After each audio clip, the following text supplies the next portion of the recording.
Okay, Dad.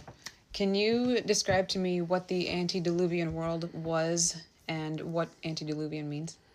Ante, diluvian, it means the civilization before the flood. You find today there's a lot of discovery. In fact, I wrote a brief book just discussing back in 2005, 2006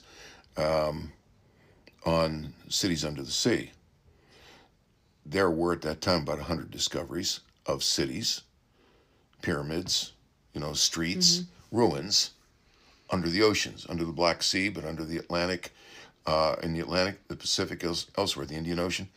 The antediluvian world is actually what marine archaeologists are studying, but they don't believe in the scriptures. So they're studying, they're raising questions about a place like Antarctica, Mm-hmm. the Arctic, that have, they might have like a mile high of ice on top of them. Well, it was once water Mm-hmm. that suddenly froze.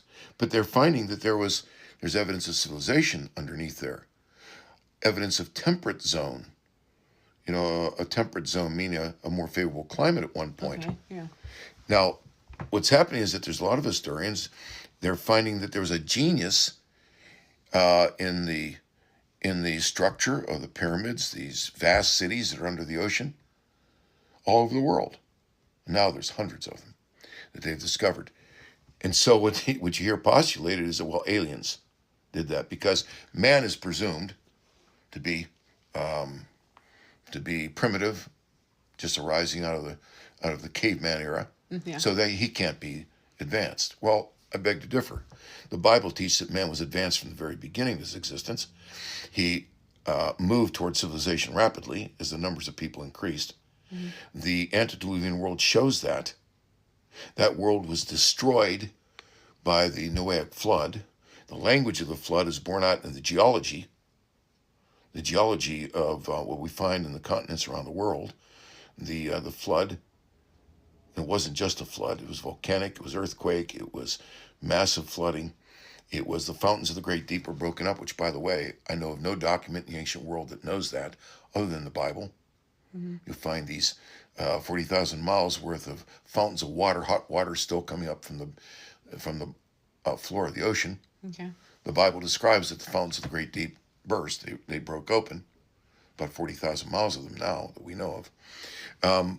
All of that broke open of a sudden, and civilization, after God closed Noah and his family, and of course the animals in the ark, Mm-hmm.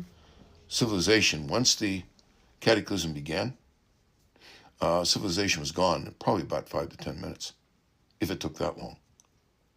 The Okay. Yeah, for example, right now they're talking about all these massive volcanic these craters underneath Yellowstone. Mm-hmm. Yeah, they're afraid they're going to blow. They're going to blow up, Mm-hmm. but they don't realize they already have. All over the world, there's these massive. Yellowstone is a crater. All over the world, there's hundreds of these, if not thousands. And they were massive volcanoes. And they went off.